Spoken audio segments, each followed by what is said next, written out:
This is Brian Mayer, host of Hot Sauce Weekly, and you are listening to BCRN, all barbecue and grilling all the time. Let's go! We'll do it live. Okay. Well, do it live! I'll write it and we'll do it live! So to get that perfect barbecue, you use wood. Are you sure it's safe? Whatever.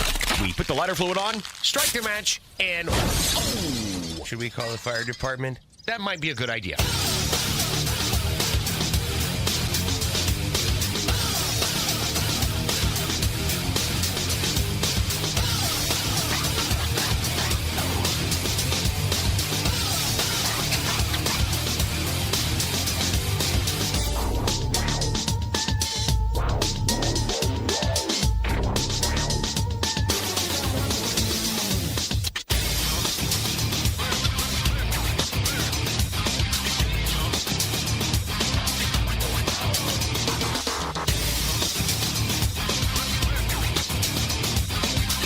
Good evening and welcome to the really big Barbecue Central show. This is the show that talks about all things that are important in the world of barbecue and grilling. The show originating from the Rock and Roll Hall of Fame city, Bomb City, USA, Cleveland, Ohio, the barbecue capital of the North Coast. I'm your program host, Greg Rempe. Happy to have you aboard here on your Tuesday evenings, a live fire, fun, and frivolity show. If you'd like to get in contact with the show this evening, or you would like to follow the show during off-show hours, here's how you do all that. You can get in touch with the show by sending an email to Greg at bbqcentralshow.com. Follow us on all the social media channels at BBQ Central Show. And be sure to subscribe to the show podcast feed on your favorite podcast platform. Anything else you want to find out about the show can be found at the main website, thebbqcentralshow.com. And here's what's happening in case you can get the newsletter. It is a new month. It is November, and we are in a hot night tonight. Aside from being a live fire, fun, and frivolity show, we are exercising our right to vote as well. So why not bring in election coverage specialist and live fire cooking expert Malcom Reed from How to BBQ Right? Malcom, of course, will tell us who he voted for, which will cause zero controversy, and then we will move on to the more mundane things like wagyu beef and football and horse meat and other such nonsense.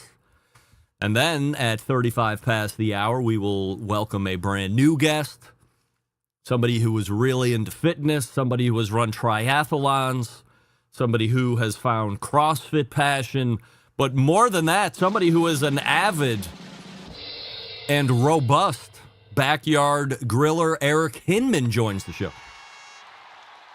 Over 330,000 of you already following him on the Instagrams, seeing what he's all about. So first-time guest Eric Hinman to close out the first hour. And then we will move to the second hour because it is the first Tuesday of a brand new month.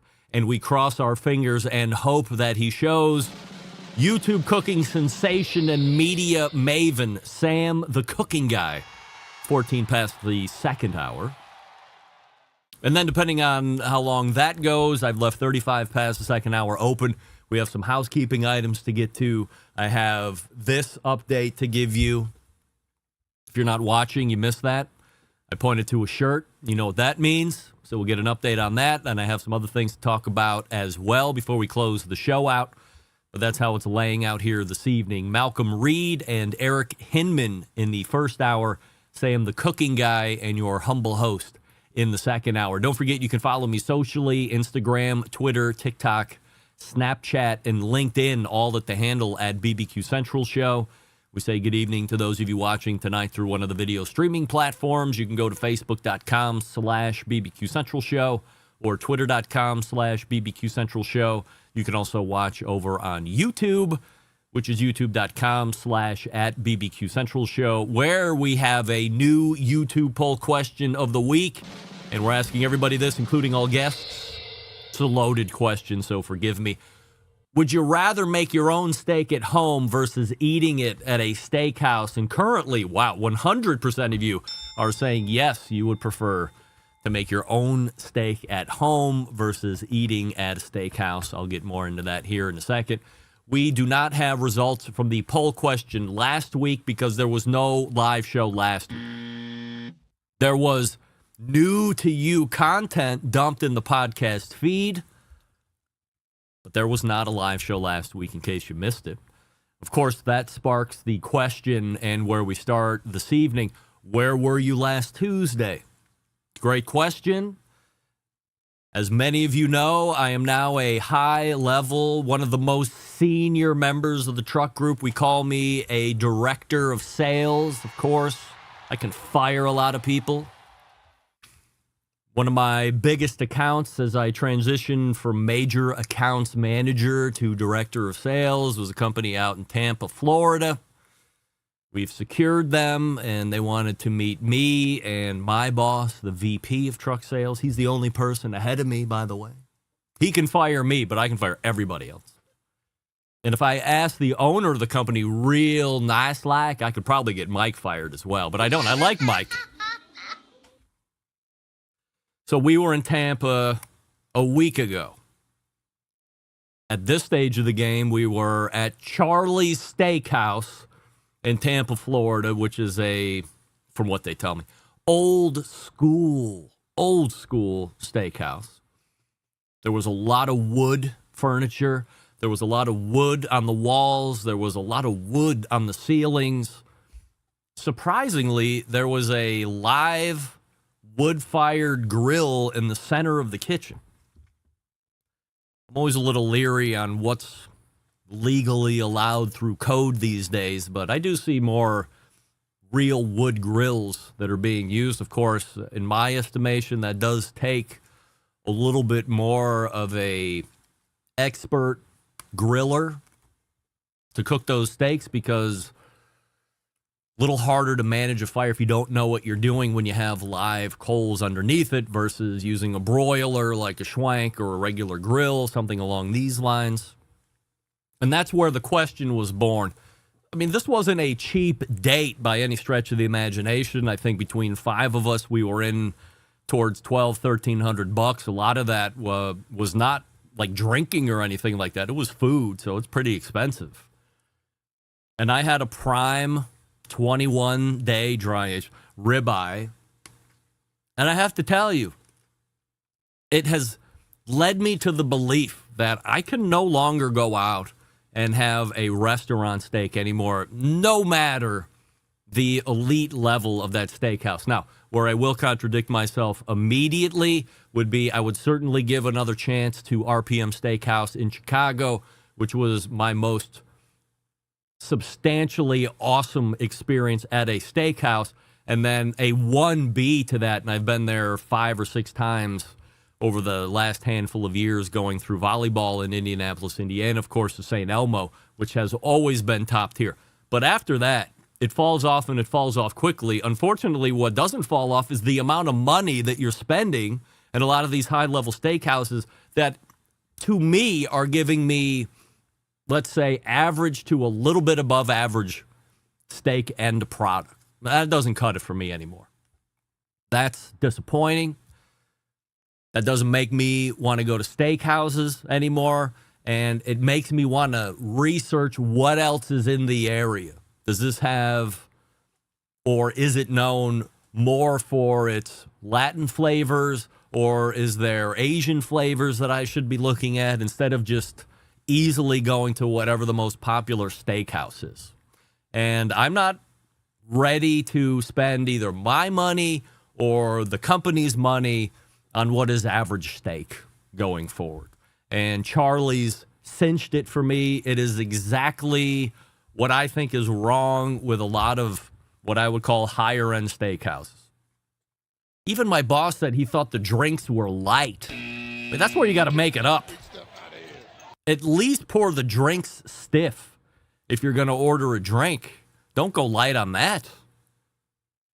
And then come with your average to slightly above average steaks. So Charlie's a no-go for me. Charlie's puts me over the edge on not wanting to go to steakhouses anymore, if I can at all deter that. I got an email from Bob in Tulsa, Oklahoma. Let me read through this. I don't have enough time to get through that. Bob, we might put you off until the second hour. What I can say is this. Watching on remote location, none other than Maddie Rempe and Steve Susnick. Hey, everybody. Can I trouble you for a Hoya? Yeah, thanks for tuning in. Gang, you're in luck because coming up in just a few short minutes, our pal Malcom Reed will be joining us, and you might be mystified at where the topic goes. At least to start. Maybe not starting right off the bat, but second topic, you might be mystified. Maybe you won't be. Maybe I've jaded you. Maybe this has jaded you. The Schwank Grill. One of the newest sponsors, but has become now a very supportive sponsor of this show over the last handful of months. SchwankGrills.com, the website, SCHWANK, Schwank Grills. It's the one everybody's talking about. You're probably seeing it all over social media because they are on the attack. And why not? Great grill, great right now because super portable. Take it to any tailgate that you're being invited to, or perhaps you're throwing, or you're couch gating, as Meathead would call it, where you're staying home, but you're still cooking that tailgate-style food for football games. What do you need to know? First and foremost, when you really crank it, those burners can get up to 1,500 degrees using that infrared burner technology. Of course, if you're cooking steaks, this is what it means to you. You can cook steak in about 3, 4, or 5 minutes, depending on thickness. No more wasting your life on cooking the proteins you want. Schwank Grills does it quickly and with great results. The infrared burner technology, the same stuff that they're using at Morton's or Del Frisco's or Cut 432. And it's not like Schwank technology. It's the same Schwank technology that they're using there that you can now put in your backyard. It's not only a steak cooker. It can handle the most robust meats. It will also do delicate fish, salmon, for instance. Lobster tails, cooks in about 5 minutes. You can cook chicken breasts in as little as 3 to 4 minutes. Shrimps, burgers, all that kind of stuff. And with many adjustable heights, you're able to really manage the heat and how intense it hits the food by lowering or raising the levels.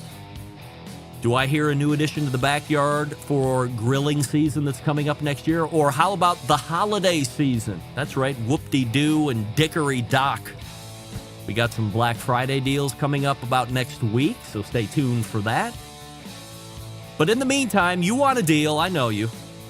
If you use promo code BBQ Central at checkout, you can save $150 off a Schwank Grill. It's that easy to save money and enjoy restaurant-quality heat. Promo code BBQ Central at the Schwank Grills website. That's schwankgrills.com. Click on the link in the newsletter or go to the homepage, or click on the Schwank Grills logo on the main page of the website. It's a visit with Malcom Reed coming up next. Stick around. We'll be right back. You're listening to the Barbecue Central Show.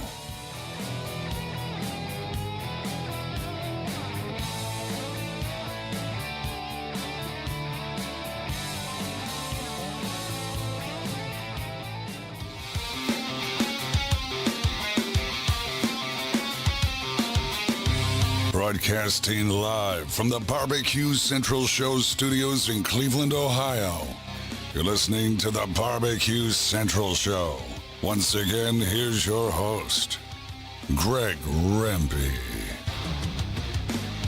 Welcome back. This portion of the show being brought to you by cookinpellets.com, your number one source for quality wood pellets for all your pellet-driven cookers. You visit cookinpellets.com to see all of their products, and then go to amazon.com or walmart.com or lowes.com to purchase. Same great products, just great shipping rates. It's good folks over at cookinpellets.com. My first guest this evening, and in a new month that we call November, is none other than the pitmaster over at Killer Hogs competition team and the co-founder of How to BBQ Right, now seeing close to 2 million YouTube subscribers. It's our pal Malcom Reed. Malcom, we have a YouTube poll question of the week that we're asking everybody. And wow, somebody actually said no, and I can't believe it. Would you rather cook your steak at home versus going to a steakhouse? Yes or no? Oh, yes, all day. Yes. 91% of us are saying yes, we would prefer to go to a steakhouse. I believe, well, it's not telling me what the breakdown is, but at least one person has decided to say no. So maybe they're just new getting into the live fire cooking scene and not feeling ultra confident. I'd mentioned in the show open I was out at a place called Charlie's last week. That's why I didn't have a live show. And that put me over the edge where now I'm not even looking for steakhouse. If a customer is looking to have the company provide meal on our dime, I'm not going to mention steakhouse. If they talk about steakhouse, I'm going to try and talk them out of it. Where are you falling on steakhouse steaks if you're going out? Well, it's more about the experience. You touched on it a little bit. That's what I really look for in a restaurant because I know I can cook a better steak at home. There's no doubt. So, I'm going to go somewhere where the service is good. The first course, I like to try all the appetizers, but I'm usually not going to get the ribeye when I go. I've just learned. I may go fish. I may go lamb. I may go something off the wall that's, chef special or something. But I'm not going to go steak. But I still like to go out to a nice dinner. It's nice to, go out and do that.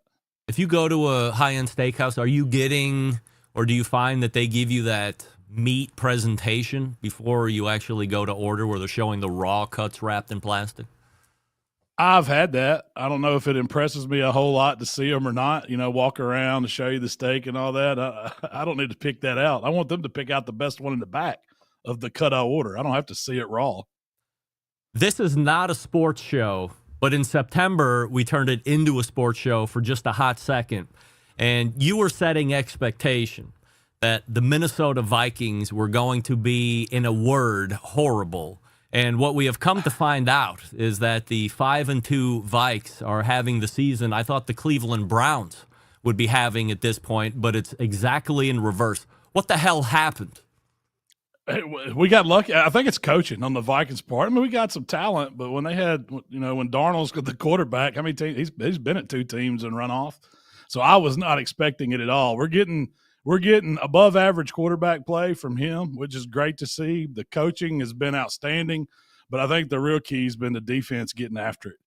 Our defensive line's looking really, really good, and it's been fun to watch them. I think the 2 games that the Vikings lost, I felt like they should have won. It wasn't like they weren't in it there at the end, even against Detroit. So I'm looking forward to that late season rematch to play the Lions again, and hopefully the Vikings will still be in contention. I was going to say, we're about halfway through the NFL schedule. Do you feel confident that this is something that they can sustain through another 8 games?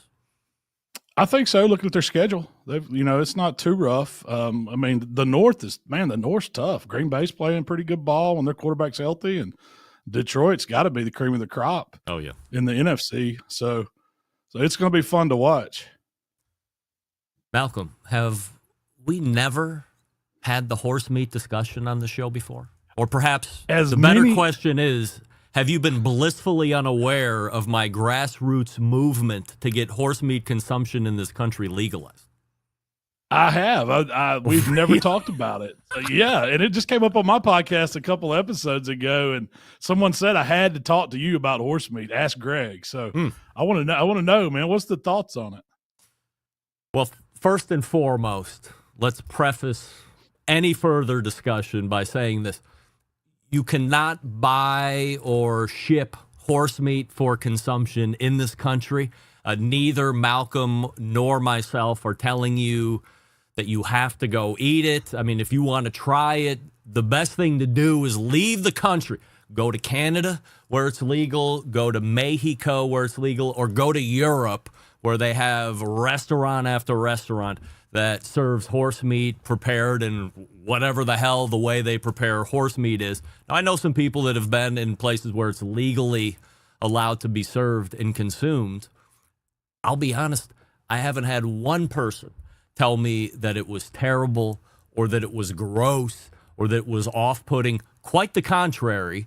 They were saying how delicious it was and how similar to beef it was that we would know here in the States. A little bit more lean, of course. That kind of goes with the territory. And they did say, Gamey isn't the word, but there was just a light irony flavor note that was kind of running through it for the majority of their eating experience. But by and large, nobody was poo-pooing on horse meat. So here's what you need to know about my grassroots movement. I think I'm the only one in the country that has this right now. Right here is the processing, cooking, and buying of horse meat for human consumption. This is the reference material as it was seen when, let me show you when, because I know you're interested in that. Back all the way back in 1952, Leon Kenny wrote this, I don't know, would you call this a book or a pamphlet? I mean, for 25 cents, Malcolm, you too could have owned a copy of How to Eat and Prepare and Buy Horse Meat for Human Consumption. You know, I'm not knocking anybody for trying. In fact, just like you said, everybody that's commented on mine that's actually ate it says it's not bad at all.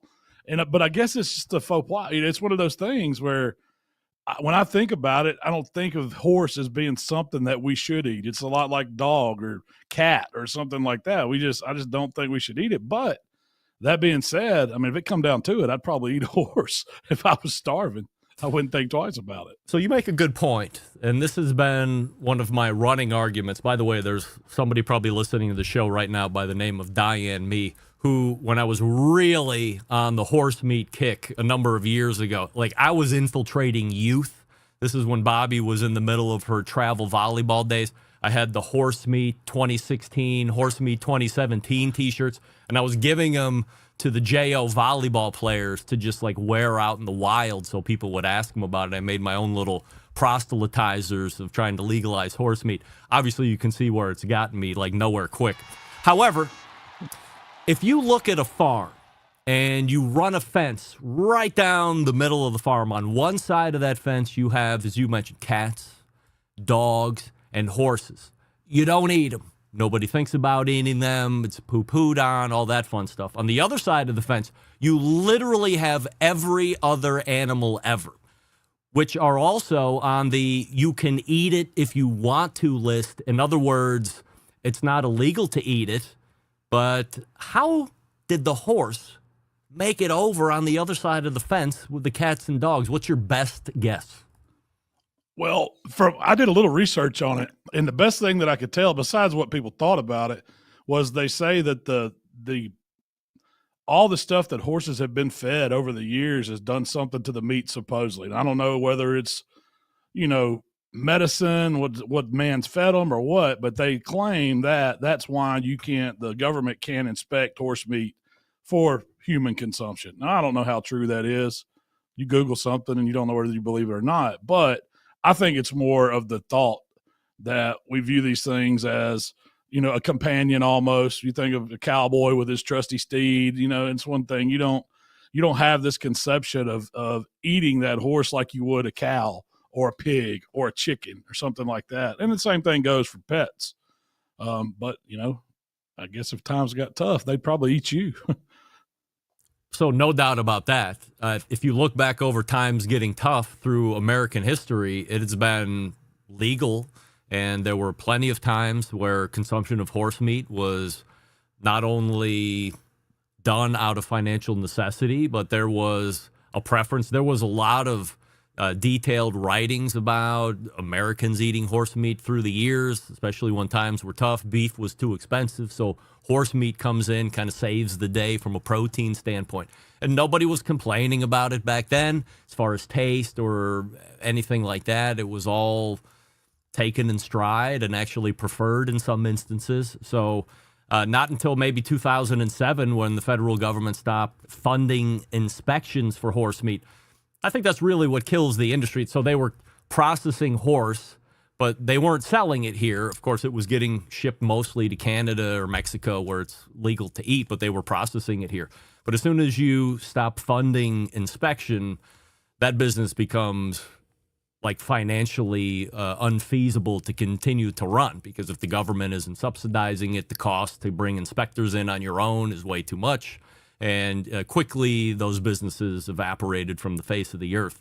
If you go to Italy or France or Canada where it is legal to eat, are you confident that if you saw it on the menu, you would go ahead and order it above all else just to give it a try? I don't know about above all else, but if there's a group there with me, I would take a bite. If I ordered it, you would say, hey, let me get a quick bite of that horse? Absolutely. I'd have to try it because, I mean, I'm still one of those guys. I'm not going to knock it till I try it. I mean, I've tried mountain oysters. I didn't think I would like those, and they're delicious.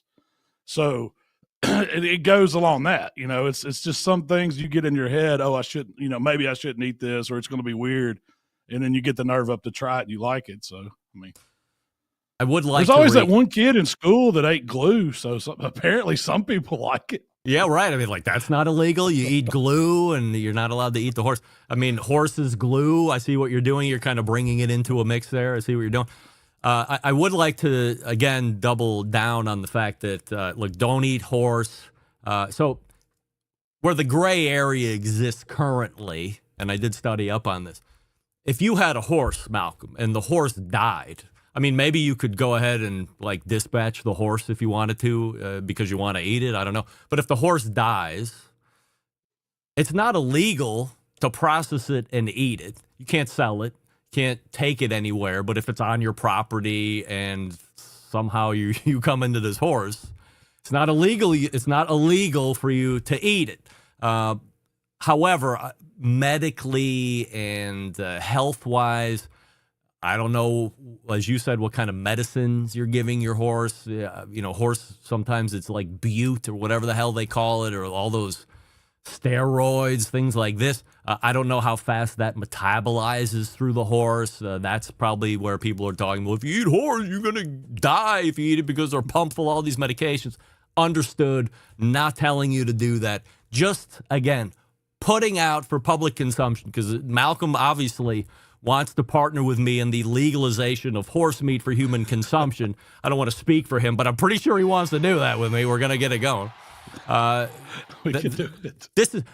Can you imagine for one moment having a herd of wagyu horse or raising them? And so raising them for consumption. There's not going to be a worker. It's not going to be running races or doing dressage or any nonsense like that. You're literally raising it to eat. I think you could have a pretty lean and healthy protein on your hands. I could see it. I mean, you know, how about we do ponies instead? They're a little, it might be a little more tender. But all of a sudden I feel like we've crossed a line that we can't uncross now. Like, ponies are cute. My Little Pony. Horse, I can lamb. get my head. Hey, I love lamb. Bring on lamb. I get it, Malcolm. Yeah. Maybe you're more of a pro guy on this than I am, which I certainly appreciate. Yeah. So Malcolm's taking the lead on this. I'm just following him at this point because he's the one. Malcolm's taking the lead. So that's, in a nutshell, that's I forget who the guy that told you to ask me about horse meat was, but he had emailed me too and said, hey, they're talking about horse meat on the How to BBQ Right podcast. And I was like, God, I swear we've had this conversation before, but evidently this has been a missed opportunity for years. Yeah, no, I've never really considered it, gave it a whole lot of thought till it came up. But apparently it's a big thing. So, you know, maybe we need to get on the Horse Meat 2025. Let's get the t-shirt. I smell a t-shirt. I smell a t-shirt. Right. All right.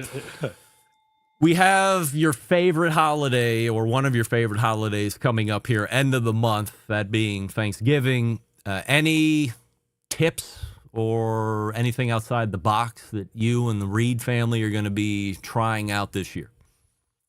I mean, we're pretty traditional when it comes to Thanksgiving. I usually, I've been on a kick of those turkey breasts that we're getting it from our buddy Kevin Green. I know you've probably had one. Oh yeah. They're so much better than that whole bird. I mean, I'll be cooking whole turkeys all month. I have to do several videos, and then I always get requests to cook some. And then so I have to take a whole bird to our family, but usually it's for pictures because everybody's eating the turkey breast that I'm bringing. So that's kind of what I'm going with. But I will say, some of the number one tips that you get asked or questions that I get about cooking turkey on Thanksgiving, because that's the traditional what everybody's cooking, is go ahead and buy it, get it in the freezer, and then you can take it out a week ahead of time before you're going to cook it. Give it time to slow thaw, Don't wait to the last minute and go racing around trying to buy a turkey and then speed thaw it and cook it. Just plan it out when you're going to be cooking it. That's the biggest tip I can give you. And if you got time, always put it in a brine. It's going to make it that much better. They're not hard to make. You can, just simple salt, sugar, and water will work. But there's all kinds of recipes out there or pre-packaged products you can buy to brine that turkey to get some more moisture and more flavor in it. Do you use Malcom Reed rubs on turkey breast, or are you just like salt guy?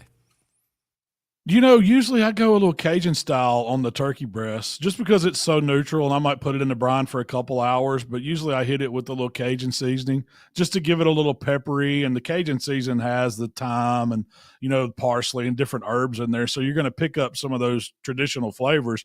You're just getting the cayenne pepper, the garlics, the onions, of course, a lot of salt, and it makes it really good on the outside. Because when I cook it, I take that skin off.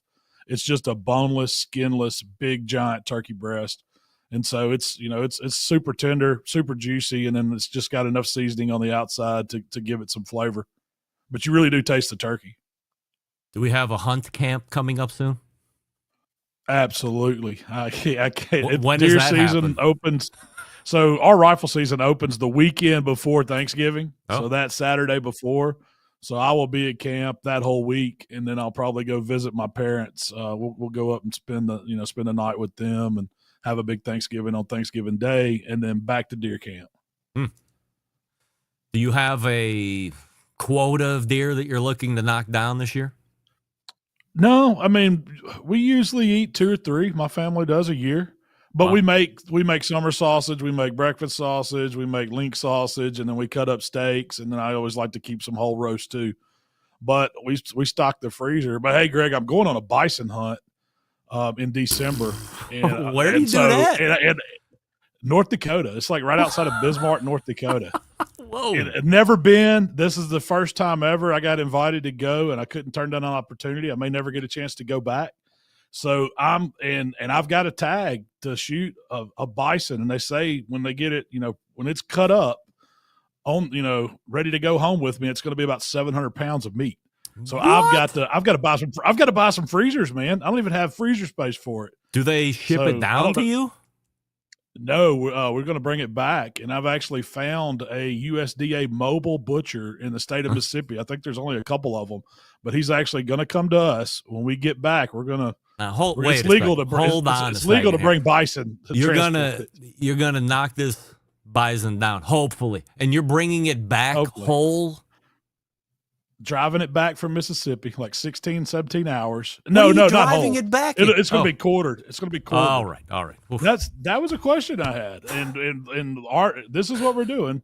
And the guide told us that several people, they've done this before. It sounded strange to me because I was looking to rent a refrigerated truck or a trailer right. or something. But he says it's going to be so cold when we're there and there'll be snow that they'll be able to just pack this bison in a regular utility trailer with, I guess, tarps and coolers and pack it with ice. And by the time we get home, it'll be perfect. So I don't know. I'm put a lot of trust in people because this is something I've never done.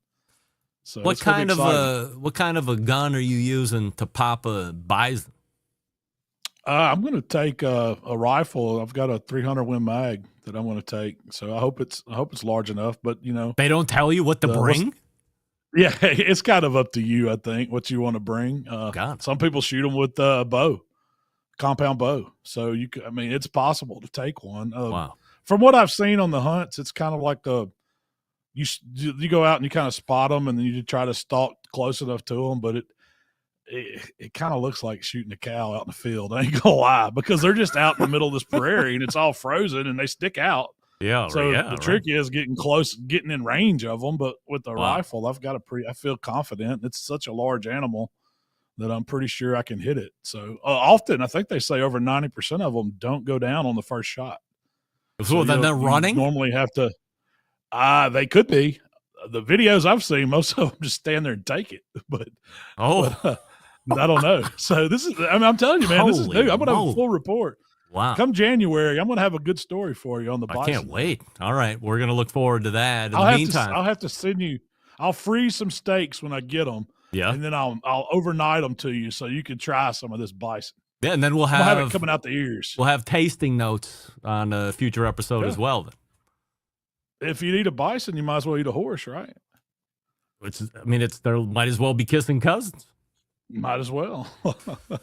Wow. Well, I didn't think we were going here to end up the segment, but I'm glad we did. It's Malcom Reed, howtobbqright.com, the website. We'll look forward to the Bison recap here first of the year. However, we do have one more segment left before 2024 closes out next month in December, so we'll look for you then. Always appreciate the time, Malcolm. Yes, sir. Good to see you, Greg. Have a good one. Wow, Malcom Reed right there, and he is going on a bison hunt. Deer camp is starting. This is a man's man right here. Not like your humble host. Go bison hunting. Yikes. Maybe Eric Hinman has gone bison hunting. He is also a real man. We'll check with him in just a moment. He's standing by in the green room. Before we get to him, we'll talk to you about Pits and Spits. If you are serious about your grilling game, then you need to check out the latest additions from Pits and Spits, launching 2 game-changing products that will take your outdoor cooking to the next level. The griddle and the built-in pellet grill, kicking things off with the griddle, a gas griddle combined with the power of traditional grill, versatility of a flat-top griddle, engineered with precision, crafted from top-quality materials. This versatile griddle is set to revolutionize your outdoor cooking experience, constructed in that signature 304 marine-grade stainless steel, fully welded design. The griddle comes with 4 burners to accurately manage your heat zones, and it gets to a blistering hot 80,000 BTUs made with the signature Pits and Spits quality. The griddle is designed to last for generations. Now, maybe you're somebody that's building your ultimate outdoor kitchen. You have to check out that built-in pellet grill designed for the discerning grill master who demands top-tier performance. From low and slow smoking to high-heat searing, this grill can handle it all. Briskets, ribs, pizzas, veggies, you name it, the grill can cook it. And with Pits and Spits' legendary craftsmanship, you can be confident it's built to last. So, are you ready to take that cooking to the next level? Head on over to pitsandspits.com/BBQ Central and use promo code BBQ Central for a free spice pack with orders of $500 or more. Once again, it's pitsandspits.com/BBQ Central and then promo code BBQ Central at checkout for a free spice pack. We're back with Eric Hinman right after this. Stick around, we'll be right back. You're listening to the Barbecue Central Show.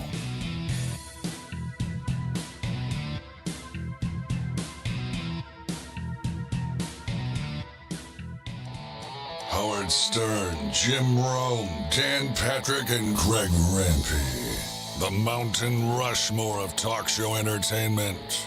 Now, let's get back to the Barbecue Central Show. Welcome back. This portion of the show being brought to you by Fireboard, makers of Fireboard 2, Fireboard Pro, Fireboard Spark, the Beacon, and the new Fireboard Pulse. When you use the Fireboard app, you have total access to devices anywhere in the world. Check them out at fireboard.com or call with questions, 816-945-2232. My next guest is a creator, an athlete, an entrepreneur. In addition to making sure his body remains in elite condition, he's also feeding that body, and he's doing it in many different ways. One of those happens to be live fire cooking. Over 300,000 of you following him on Instagram. We go ahead and race to the hotline and welcome in Eric Hinman to the show. Eric, appreciate you joining me here this evening. Before we get going, we have a YouTube poll question of the week that we're asking everybody, including all guests, which is this: would you rather make your own steak at home versus eating it at a steakhouse? Yes or no? I would rather make it at home. Yes. 95% of the YouTube voting public agreeing with you and me and my last guest, Malcom Reed. We would also like to make it at home. Have you ever gone bison hunting like our pal Malcolm by chance? No, I haven't. I caught the tail end of that conversation, but I'm intrigued. I grew up bird hunting with my dad. Never been deer hunting, never been any other kind of game hunting. Your story is quite intense, quite varied. Is there a way to break it down into maybe 2 parts where you have pre-Eric Hinman fitness guy, and then wherever that specific time that might have taken over where you decide to become that guy?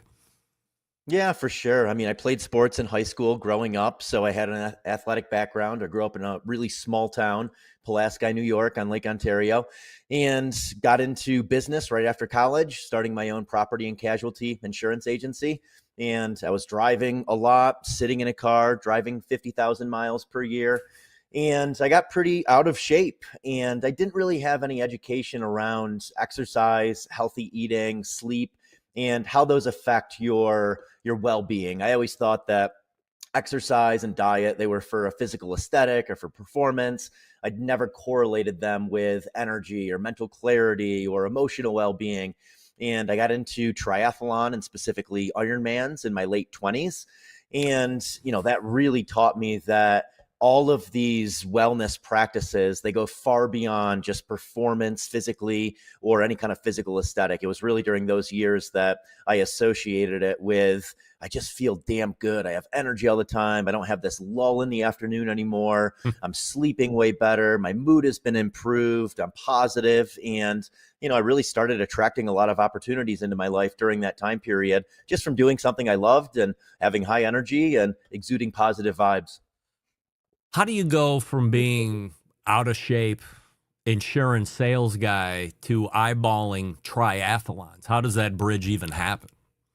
Yeah, hiring a personal trainer. That was my first step. I had accountability to someone else, and I had accountability to someone who was much more knowledgeable than me in a space where I wanted to learn. So for a year, I committed to a personal trainer 4 to 5 days per week, 30-minute sessions at 5:30 or 6 a.m.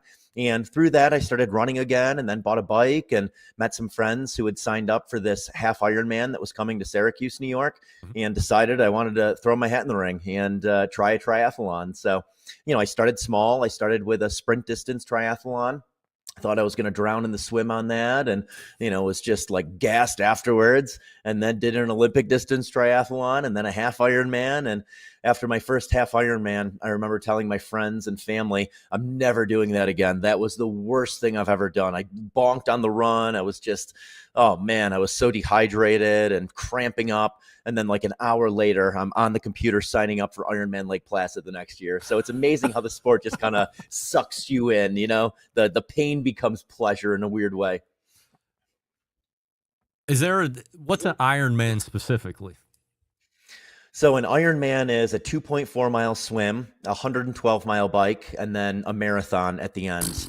And a fast time would be sub 10 hours for an amateur athlete. You have to do it in 17 hours to complete the event.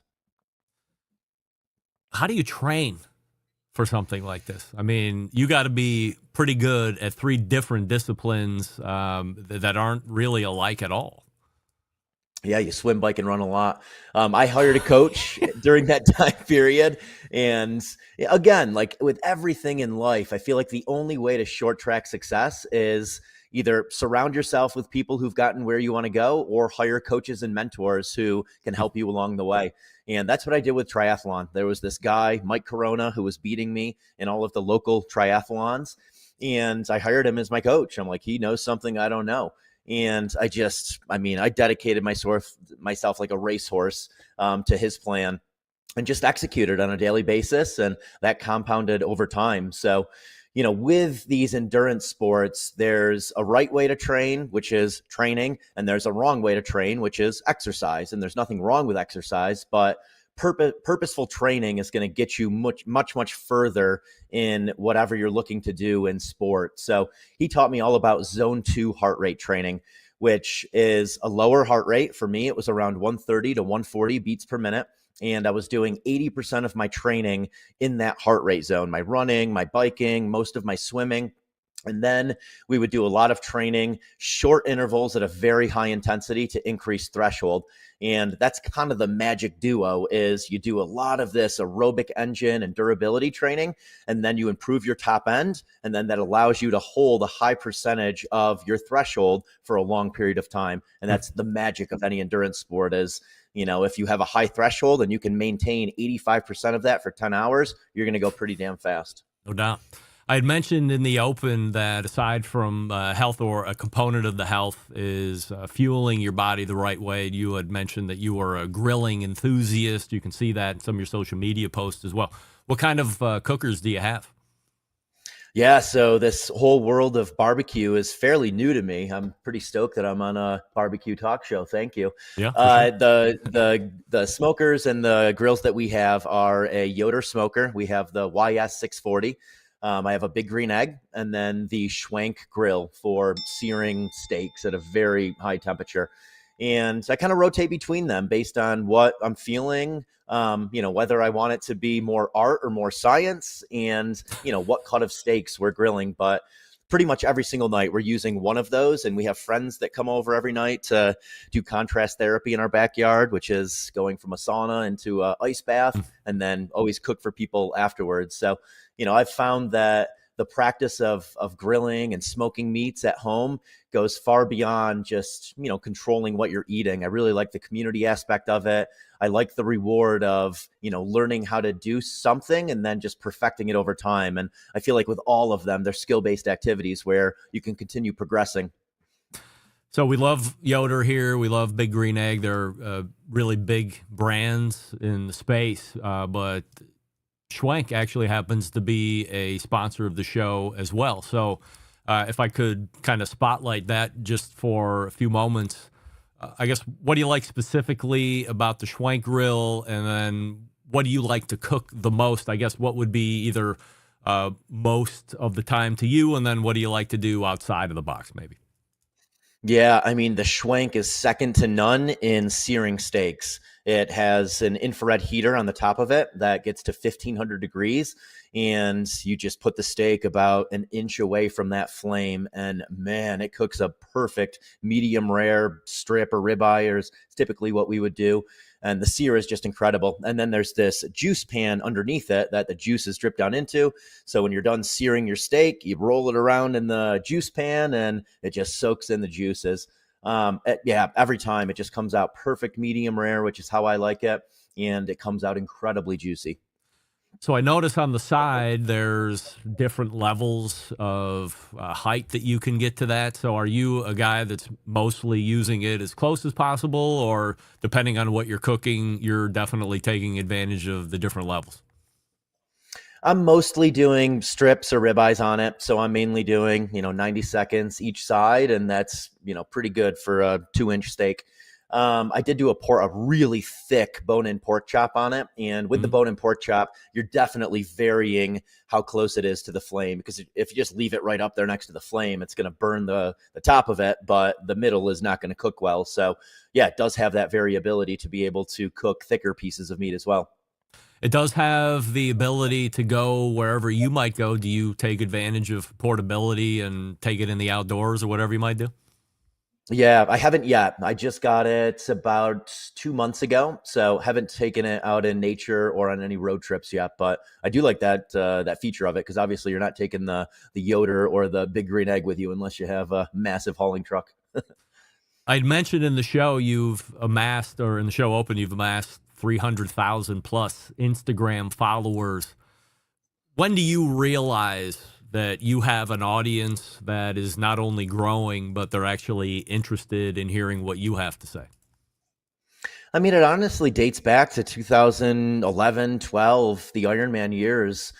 Fairly soon after I started my Instagram account, I recognized the community benefits of social media. And I've always enjoyed just being a part of a community and growing communities. And I've always enjoyed helping people in areas where I'm passionate. So, I mean, during the Ironman years, it was a very, loyal following around Ironman. People were really interested in how I was training, what my diet was, what my supplements were, how I was recovering, how I was balancing that with managing multiple businesses. So, early on, I recognized the power of interaction and community, but it wasn't until 2017, 2018 that, I started to really recognize the monetary opportunity of it.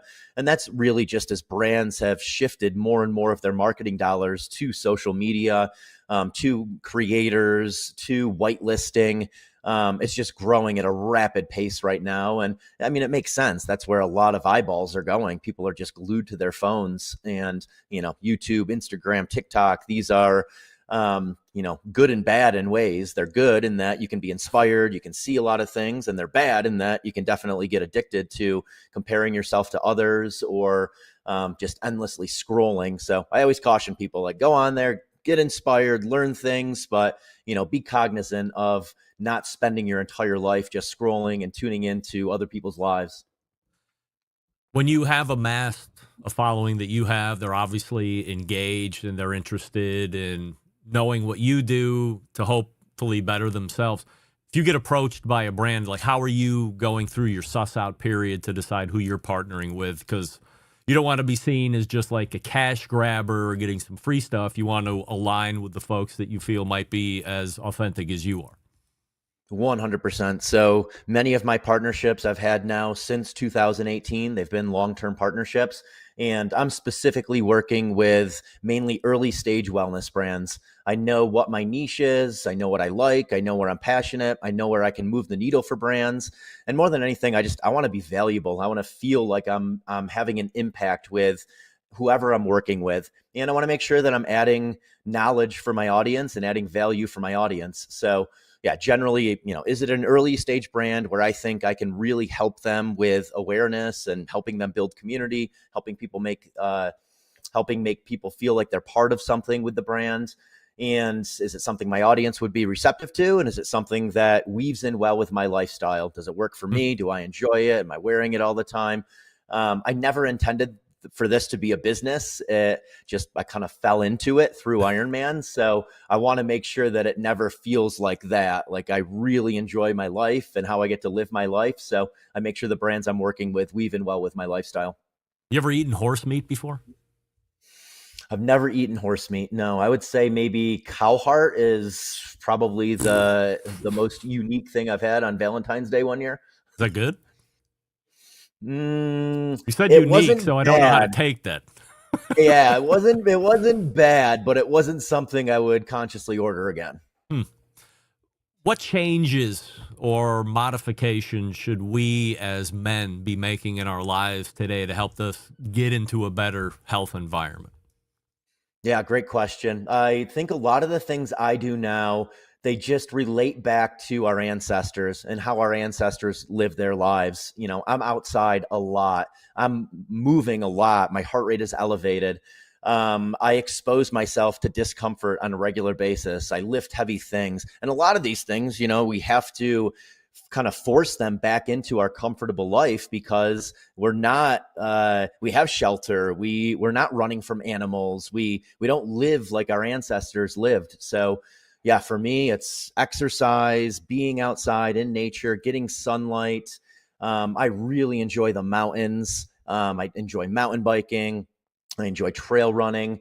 Eating single ingredient foods sourced from nature. This is a barbecue show. I love meat. We have meat every single night, but I'm mainly eating fruits, vegetables, meats, eggs, dairy products. So just keeping it simple and thinking back, like, how did our ancestors thrive and what are some things I can incorporate back into my life that allow me to live the way they did? You're obviously in great shape. You can see your delts peaking right there if you're watching on video. You're shredded out. How do I get six-pack abs? I mean, I'm in pretty good shape for my age, just turned 50. I weigh out my food. I don't eat like crap 98% of the time. I hit my macros majority of the time. Have I missed my shot because I'm 50, or are there some things that I could be changing? Or is it too complicated? Yeah. No, I mean, I'm 44 years old now, and I've been doing it for 15 years, 2 workouts a day for 15 years. So for me, it's really just a lot of compound interest. But I mean, where you're going to get the most bang for your buck is diet, exactly what you said, eating consciously and eating single ingredient food sourced from nature, and then lifting moderately heavy weights and doing highly anaerobic activities. So, things like sprinting, in the gym, there's this assault bike that is just the devil's bike, doing intervals on that, spiking your heart rate, recovering, spiking your heart rate and recovering, and lifting heavy weights. is going to give you the most bang for your buck for aesthetic. A lot of people go out and slog long miles running and biking, and will that do the same thing? Yes, but you can get more bang for your buck if you're lifting heavy weights, doing complex movements like squatting, deadlifting, pressing, and then doing these highly anaerobic intervals. You training for anything coming up we should be on the lookout for? Yeah, I have a couple High Rocks races coming up, which is a new functional fitness race that came to the U.S. about 4 or 5 years ago. It's a mix of running and then strength workouts. It's a total of 5 miles of running and then about 30 minutes of various strength workouts. The CrossFit Games next year is my main goal in my age group. I've been really close to qualifying for the CrossFit Games the last several years. So that's my main goal is getting to the CrossFit Games in my age group, and then I would love to win or at least podium in High Rocks at the World Championships next June in my age group. Wow. Super impressive, very inspiring. It's Eric Hinman on the show, erichinman.com, the website, and follow him on Instagram if you're not already at Eric Hinman. Eric, really appreciate the time and the insight into your life. Continued success. Thanks so much for doing it. Thank you, Greg. We got it. Eric Hinman right there. Again, erichinman.com, the website, and follow him, Eric Hinman, on Instagram as well. Wow, what a impressive guy. And, he's right up my alley when it comes to steaks and beef. He's a ribeye guy. He's a strip guy. Now, he's probably got me beat on amount of meat being eaten. They're doing it every day. Maybe I need to add that into the diet to help me get shredded out a little bit more. I might try it.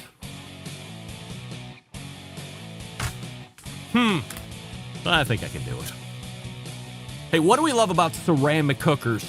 You just heard Eric. He owns a Big Green Egg. Well, we love that they can get low and slow temperature. We love that they can get really hot. Now, we love to get 2-zone fires, but it's not really all that achievable in a round ceramic cooker because it's round. Well, that's where Primo changes the game with their oval design. Gives you the ability to execute that 2-zone setup that you desire. It also gives you other ceramic grill benefits as well. 60 different ways to cook on this thing. Only sold through dealers. So find a dealer near you by visiting the website primogrill.com. Best ceramics in the business, patented technology, and true 2-zone cooking capabilities with multiple sizes of ovals. Let's go. Primogrill.com. We're back to wrap the show. First hour right after this. Stick around. We'll be right back. Continuing to produce incredibly mediocre content in an exceptionally professional way. You're listening and watching the Barbecue Central Show. Once again, here's your host, Greg Rempe. All right, welcome back to the show, and we thank Eric Hinman for joining us the last segment. Once again, erichinman.com, Hinman, Eric, E-R-I-C, erichinman.com, and at Eric Hinman on Instagram. A lot of you people should be following him. I'm going to start incorporating more steaks and sprinting into my workout routine.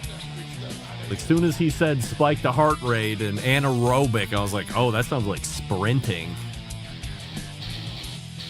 I feel like I could sprint, though. I've been running 5Ks, no more than 5Ks, 3 to 4 times a week. That ain't giving me the results I need. So now it's time to sprint. Maybe he'll give me a little program to work, and if it works out, I'll hire him. He hired people that did great for him. I have to hire Eric. I think he would be very expensive, though, because he's like a real Ironman triathlete. And he's going to be in the Rocks games, and he's going to qualify for the CrossFit games? Yeah, oof. Now, that's an athlete right there. I think I could work some sprinting. That might be just what I need. Who's going to join me in my sprinting, everybody? Anybody? Any takers? This coming in from Light from Lantern. Boo! Leave the bison alone. What kind of sport is that? Oh, come on. Hey, if they're out there, their number can get called. And Malcolm's out there to call numbers. Anyway, we're pointing to the second hour. Refresh your libations, and we'll be back right after this. You're listening and watching the Barbecue Central show right here on the Barbecue Central Network. Stick around. We'll be right back.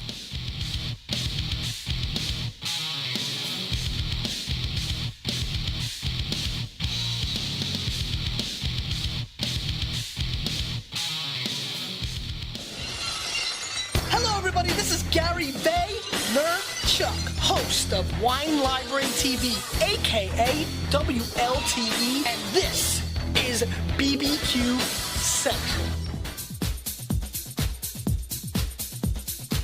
Happy to have you aboard here for the really big barbecue show. Boing. We cook because we have to, and we grill because we want to. Hit me. Fine, how's it going? You have a great show. I'm a big fan. Boing. So what seems to be the problem here? This man looks like he's dead, and he's in the crackle. Charbono. It's all about the charbono, dude. Succulent fish. What? He ate 54 wieners. Now listen, Lavernius, shut your face. I'm shaking like a dog shit peach seeds. We have top men working on it right now. Top men.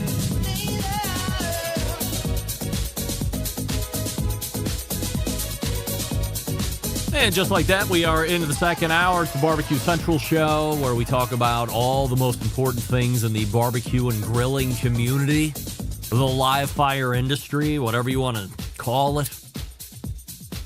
This show happens live every Tuesday. We'll do it live. Right, Bill. 9 to 11 p.m. Eastern. It's also being recorded audibly, where you will hear hour number 1 released into the podcast feed Wednesday. And then on Thursday, you will get hour number 2 of the audio podcast feed. And then on Thursday, and then we'll talk about what's happening on Friday in just a moment. Still to come on this show this evening, our pal Sam the Cooking Guy. That's right. Stay tuned for him. This show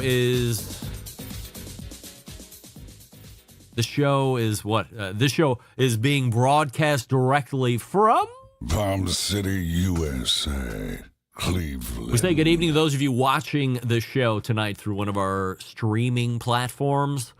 You can go to facebook.com/BBQ Central Show or twitter.com/BBQ Central Show, or you can go to YouTube, which is youtube.com/@BBQ Central Show. We have a new YouTube poll question of the week that I admitted in the first hour was a bit loaded, and the results are showing that.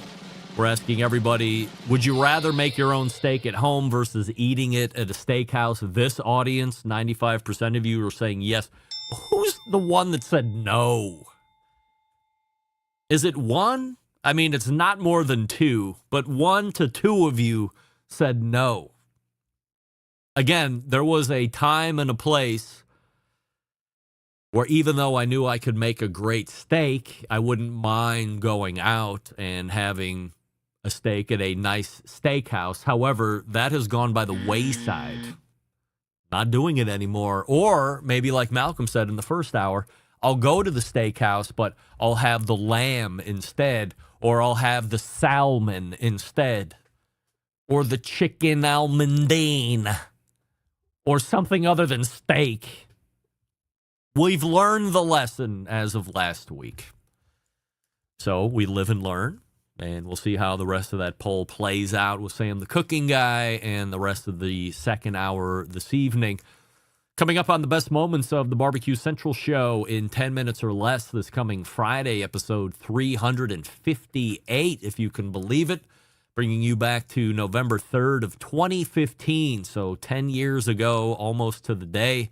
Being featured this week is the pitmaster of Sweet Smoke Q, longtime friend of this show, Jim Elser.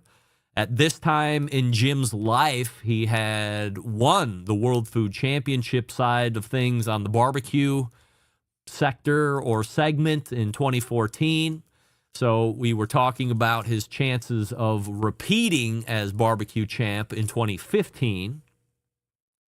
We talked about if he was going to switch profiles from a flavor standpoint and what products he was thinking about using for that event in an attempt to go back-to-back 2014 and 2015. I'm not going to spoil it for you, so you'll have to tune in or go back and dig through show archives or result archives to see if Jim went back-to-back.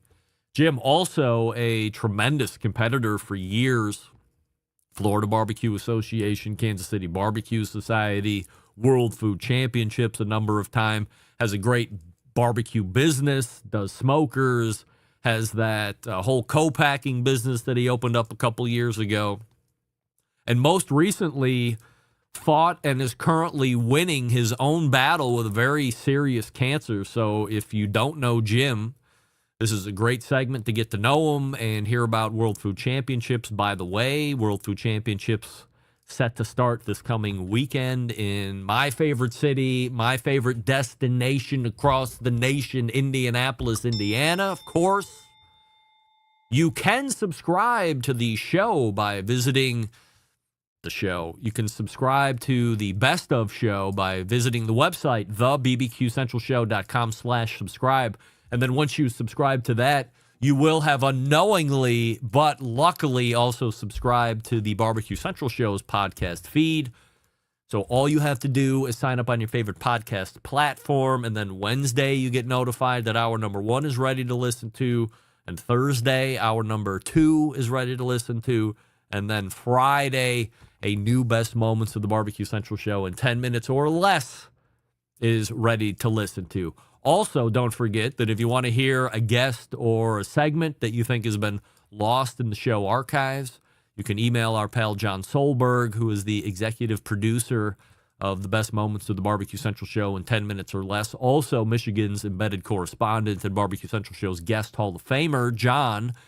Send him an email, Jon, Jon, Jon, at thebbqcentralshow.com, and he'll do his best to meet your expectation as far as that's concerned. As I had just mentioned, the World Food Championships in Indianapolis, Indiana, starting this coming weekend. Many of you feverishly writing in saying, it's close to Cleveland. You might have actually mentioned that it's close. You would be attending. I'm going. Are you going? Is there going to be a meetup? I will be Waterford crystal clear when I answer in this way. Nope. As luck would have it, or as luck wouldn't have it, where will I be this coming weekend? You guess. That's right. I'll be right back down in Tampa, Florida for a completely different customer event. This time around, I have a specific niche customer. They use a specific model of Peterbilt that most folks don't even give a crap about, but they love it. And they love it so much, Peterbilt is taking it away. Sorry. You know, I'm a really prolific sales guy. I don't like to brag. But I think I sell the third most, am I saying this right? I think I produce the third highest volume of this particular model of truck across all dealers in the country. I'm third best at this. I'm not going to get into the specifics, but just know that I'm the third best Model 220 sales guy in the country. I have that customer. I've curated that customer. I have continued to support them on their buy-up. And as a thank you, Peterbilt said, oh, we're discontinuing. Buy something else. And that's what part of this journey is going to be over the weekend. Customers having a big internal event. Within that event, there's going to be a driver's contest. We're bringing in what will be the new model for them to get into so their drivers can participate in that. Give them a little wheel time, get a little face time with the CEO, who's very impressive, big fan of that CEO. No name of the company, no names, please. Rule number 1 of the show. But less than 2 weeks from being there the first time, I'll be right back down in Tampa Bay in some other portion of that city doing this event for my customer, supporting them as I can only do. And I will not Andrew, you are not going to the World Food Championships. Oh, yeah. I'm not going. Come on. So while I would love to meet up with all of you who have sent me the notes, please know that under no uncertain terms that your humble host will definitely 100%ly not be there unless something crazy happens in the next 24 to 36 hours.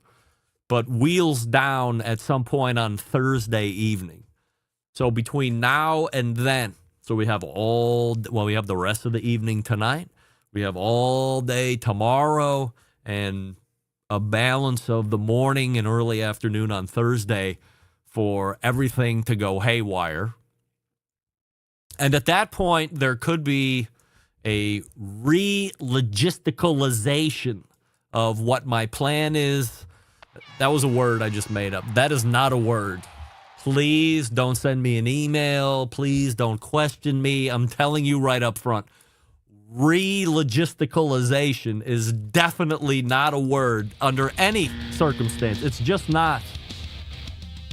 I got to write that down. Re-logisticalization.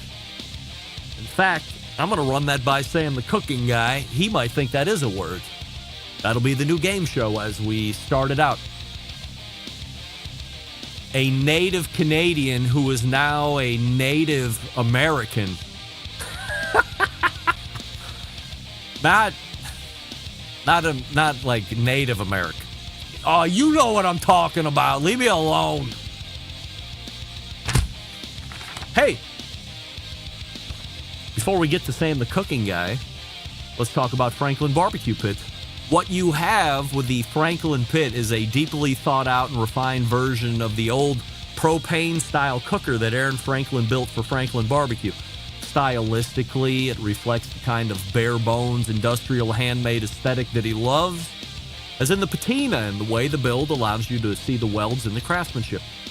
Now, the schematics of a Texas offset-style barbecue pit are relatively simple, even if the things that are happening inside reflect complicated dynamics of physics and chemistry. There's very few moving parts here. Numerous and massive differences divide this Franklin Pit from the average barbecue smoker sold at a big box store. For one, much more of a challenging build. These pits come with the thickness and the heaviness of the materials. Also, much of the value there as well. Cheap smokers are made with thin metal. Not only does cheap metal tend to warp and crack when sustaining the kind of heat you need to make great briskets, but especially on a cold day, which we're getting to here in Cleveland rapidly, although you wouldn't know it today was 80 degrees. The thinness of the metal just sheds the heat. Struggle to maintain temperature, you become pissed off, and you throw that thing out. You won't do that with the Franklin Pit. Made with quarter-inch, thick, American-made steel. Anything that sees heat, engineered to be incredibly solid, should last at least a century or more if cared for properly. These pits can be found at barbecue specialty stores in select regions of the country. If you, the listener, are an owner of such a store and you wish to become a certified Franklin dealer, visit franklinbbqpits.com, fill out the dealer form, go from there. If you, the listener of the show, want to own a Franklin Pit but you don't live by a certified Franklin dealer, you can visit the same website, franklinbbqpits.com, and you can purchase a Franklin Pit right on the website. Franklin Pits will then ship you a Franklin Pit right to your driveway. It's just that easy. So if you're looking to bring in pits because you're in business, franklinbbqpits.com. If you're looking to buy one and you're not near a dealer, franklinbbqpits.com, and just order. It's that easy. But why not dial up Sam the Cooking Guy next? Stick around, be right back. You're listening to the Barbecue Central Show.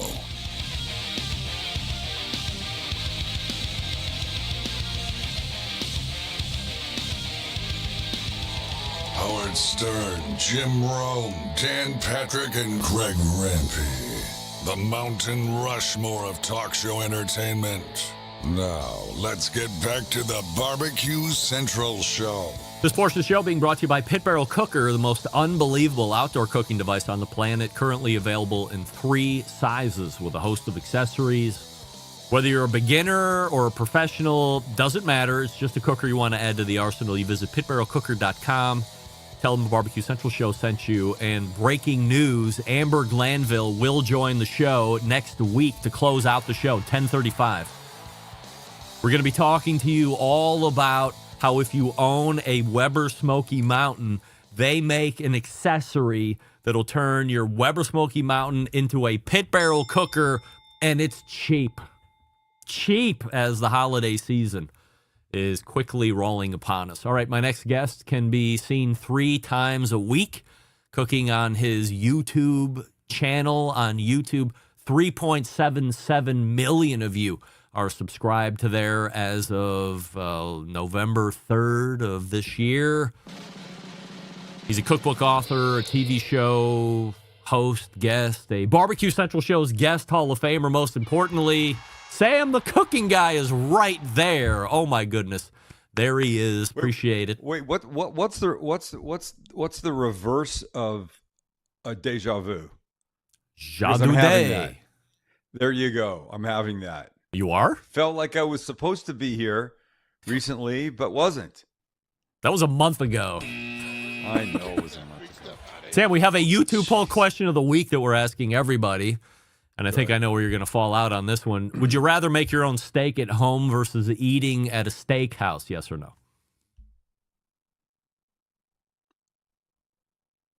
Would I rather make? No, I'm just trying to. I want to answer the right way. Would I rather make my own steak at home? Is that a yes? Would you rather make your own steak at home versus eating at a steakhouse? Yes, at home. All right, 95%. You threw me because you said yes or no. Yeah, 95% of you are. I will say there are moments. There's rarely a moment I want to go to a steakhouse. They're really expensive. My first bite, I'm almost always disappointed. Yes. I'm expecting something that something magical. You walk in, it smells great. You're paying, $75, $85, $105 for whatever hunk of meat you buy. You want that first bite to be like, oh my effing God. Yeah. This is why we come here. And I'm more often than not, I'm disappointed. So last Tuesday, my manager, Brad, go ahead. Last Tuesday, no live show, but we did have new to you content posted in the feed. But I was at a client's dinner out in Tampa Bay. We went to this place called Charlie's Steakhouse, kind of an old-timey, old-school steakhouse. A lot of wood all around the place as far as furniture, decor, whatnot. They had a wood-burning grill in the middle of the kitchen, which I don't usually see. Smelled great, to your point. And a lot of great appetizers coming out and whatnot. Yes. But 21-day dry-aged steak, that's all they had. I asked if they had more than that, but it was only 21 day. And like you said, first bite in, I'm like, okay, you know what? I'm done. I'm not going to any more steakhouses. Or as Malcolm said, I'll go to the steakhouse, but I'll get something other than steak that's on the menu. If they got lamb, I'll get lamb. If they got chicken or a pork chop or something along these lines. But just know this.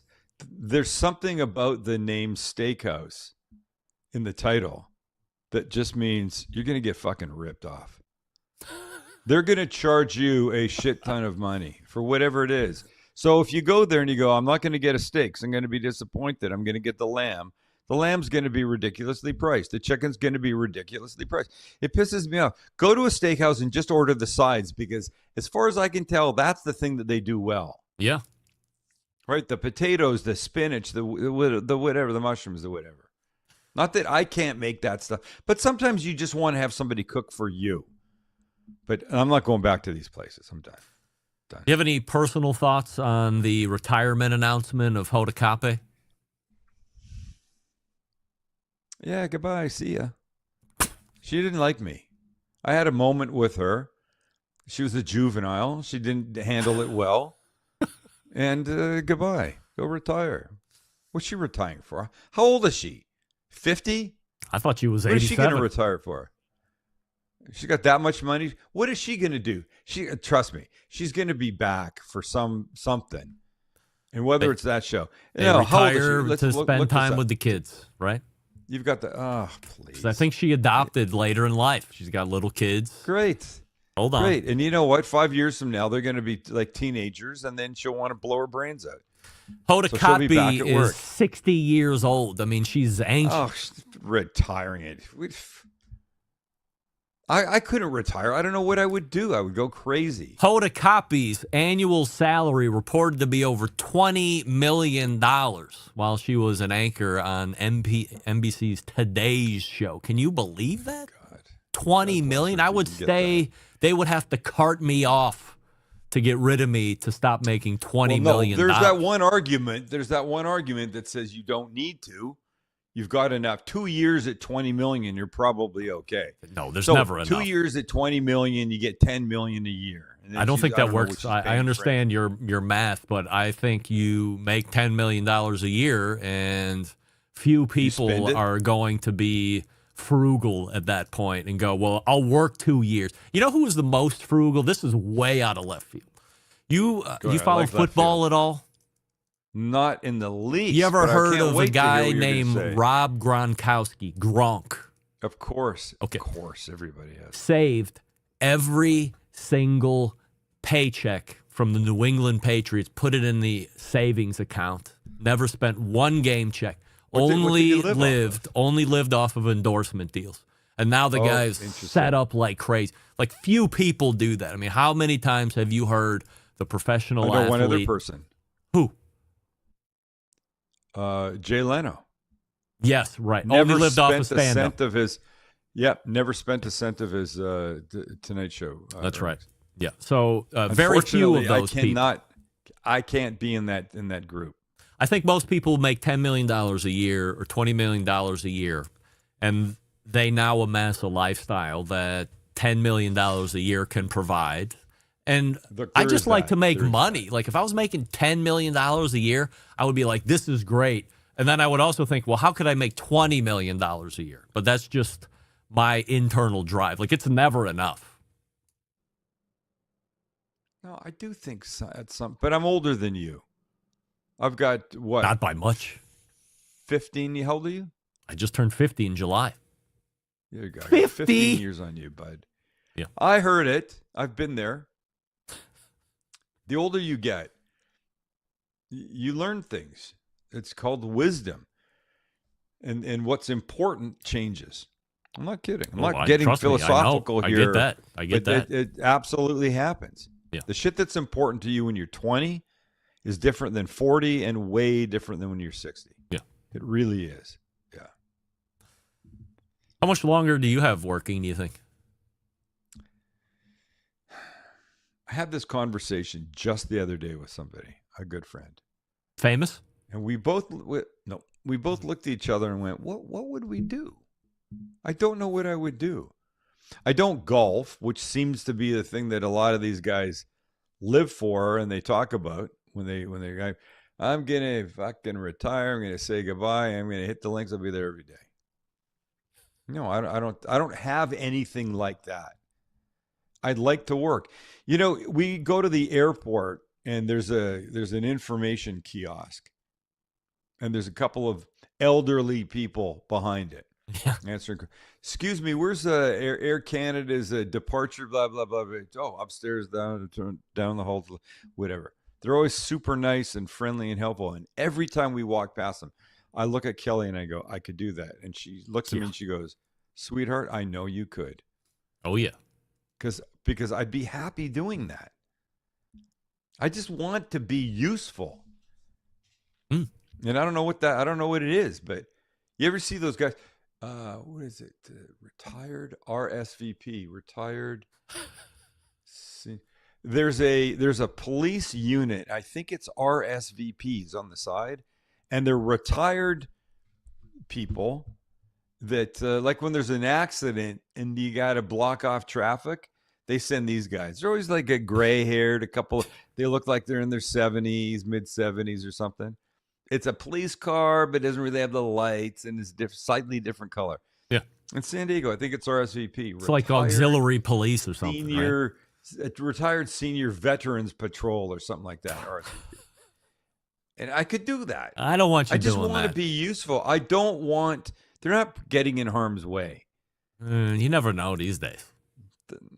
Well, I'm not kidding. You're a national treasure. We don't need you getting into even potentially getting into harm's way. I couldn't live with it. I don't want to get in harm's way, but if I had to for somebody's benefit or protection, I would.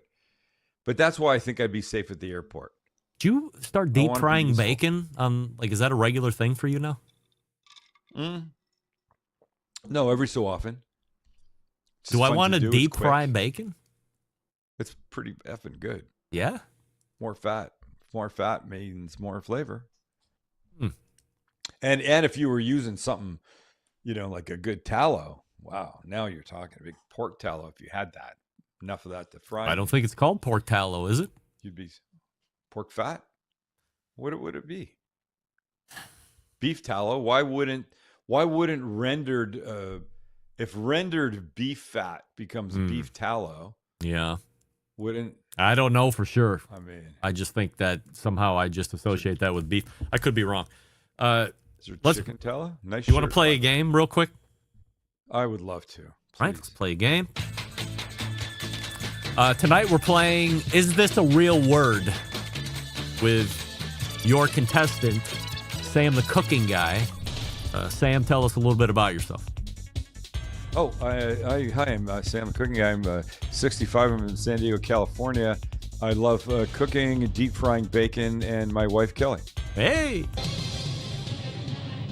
All right, Sam, you've made it all the way to the final round. It's been excruciating to get here, but here we are nonetheless. Tough. Sam, is this a real word? Re-logisticalization. No, there's not a chance that's a real word. I speak the Queen's English, and I'm telling you right now that is not. Pull your head up. That is not possible for that to be a real word. Is that your final answer? Yes, it's my final answer. Well, you just happen to be right. All right. Shockingly enough, Sam the Cooking Guy was right, and that's all for Is This a Real Word? English. Wow. Even though I'm now an American, I by the way, I voted yesterday for my first time in a federal election. You. Is that first time you voted for president? Yes, first time. Was it magical for you? It was pretty cool. I enjoyed the process. Yeah. I have no idea how you could cheat at it. I mean, I'm telling you, 14 different hands touched my business and my business. Was it my votes and the thing and there was one other guy in there, and I said to the woman, "Is it going to get busy?" She goes, "It's getting busy." Oh, I was just going to ask you, there were lines at voting houses, like last weekend, and then obviously, so Friday, Saturday, and then Sunday was the last day you could vote early, and then Monday was closed. Today we're voting, but I voted 3 weeks ago. I think this is a little-known venue. It's a Girl Scout center generally by day. Yeah. Little community center, and it was great. It's a great system. What a country. So you're wondering where I came up with that word. I said something was going to have to go terribly wrong between the end of show tonight and like midday Thursday for my trip back to Tampa to get canceled for another customer event, completely different customer event, by the way. Just happens to be in Tampa. And I said, now, if that happens, then World Food Championships is taking place over the weekend in Indianapolis, which is within driving distance for me is 5 hours. So I said, then if that happened, there could be a re-logisticalization where I could find myself into, and I was like, wow, I can't, where did I even put that word together off the top of my head? Re-logisticalization. It's totally not a word, but I'd wordsmithed it together. I mean, it has It has legs. Like you didn't even No, stop I to didn't. think if I it was a didn't. word. I thought I had you. No, it got too long. It got too long. So you Hey, did know what's this. happening to, oh, go ahead. No. Go ahead. I was going to change topics. Go ahead. Change topic. I'll come back to mine. You did a very I was going to say inspirational, Christmas. not What are you gonna say? inspirational, but you did this great video recently on A5 wagyu. Oh, So people got to go check it out. But you had this. I don't know. Was it the fingers? like you did it on? You cut it into little slivers, and you did it on the thing you set over the gas burner, and then you put it in a Canadian drum smoker, and did it that way. It was like I don't know, like a couple days ago or whatever, last week, whatever. Yeah. Beef rib fingers. Is this? Do we need to try this ourselves? To do this? Yeah, it looked good. I got an email from somebody saying, "Hey, I keep seeing these beef rib fingers everywhere." I've never What do you seen know? them in my Haven't done life. yet. I've never even heard about them. Never heard of them in my life. Beef rib fingers. And I went looking for them. The only, you know where they come from. You saw the video. They come from between the back ribs. That I guess are normally cut out and then ground into beef, which would be great because it was fairly fatty. These ones I found were $20 a pound and were wagyu ones. Wow, where'd you find It was fun. Online. I typed in beef rib fingers and hit the shopping button on Google, and they came up. The only place I could find. And this guy said I can't remember where he was from. I feel like he said he's walking into supermarkets or beef, stores, markets, and they're just all over the place. I don't know what part of the country he's from. beef rib fingers? Yes. I'm gonna have to send that off to Jess Pryles and see if she's heard about And that. $20 a pound for wagyu ones. Yeah, crazy. And I smoked some up until, a couple 100 degrees. And then I want to see if you could just grill them on the barbecue. And you can. You need to take your time. I don't have the benefit of a lid, really. So for me to do, indirect and close the lid doesn't really work all that well for me. Because I've got that stupid restaurant style charbroiler, which I love the hell out of it, but when it comes for closing the lid, it doesn't really work all that well. How big was the one you got? Was it like 3 pounds or 4 pounds? I got four roughly 1 pound packs. Oh, okay, that's right. $20 a pound. All right. Which for anything wagyu is a good deal. Well, the marbling It's looked interesting. fantastic. The marbling was great, and they were effing delicious. They were just great. And I don't smoke all that much. Grill a reasonable amount. Tell you, we did that. I don't know if you saw that Korean, that mince and cheese pie. That was effing fantastic. One of the best things I've made in a long time. One of the best things we've made in a long time. All right, I have an answer. We were Is there a talking question about first? pork tallow, beef tallow from Tennessee embedded correspondent. He believes it's called lard, which I believe is correct. I believe lard is to the pig and tallow is to the bovine. I see. Yes. I see. Or you were going to say something. Right. Go ahead. Yeah. You know what happens tomorrow night? Well, tomorrow is Wednesday. I have no idea. I have Wednesday. no idea. Yeah, tomorrow's hump day. Who am I having dinner with tomorrow night? Somebody famous? By this show standards, yes. Oh, okay. Here's my guess. It has to be none other than the owner of Cali Barbecue, Sean Walchef, barbecue expert to the stars. No, it's not. Oh. Then it has to be none other than Malcom Reed. You're getting closer. Then it has to be Myron Mixon. I do not know Myron Mixon from. I mean, I know him just from him, but no. Then it has to be Meathead. No. Oh, who is it? It could be anybody, for crying out loud. Could be anybody. You're in your. Is what? What if I told you? Is it a recurring guest? Yes. Yes. Okay. What Not if I Malcolm told you Reed. it was one of your. Not Sam the cooking guy. Let me just turn over not all the Meathead. cards. Let me tell you, it's one of your embedded correspondents. That should give it away. No. Well, I don't. Now I'm pissed. Now I'm pissed. I don't even. We're done talking about it. I'm jealous. We're done talking about it. I don't even talk about it. My second time with him. My Second first time time? was dinner. Is it Rusty? Met him at. What? Is it Rusty? Damn it! No.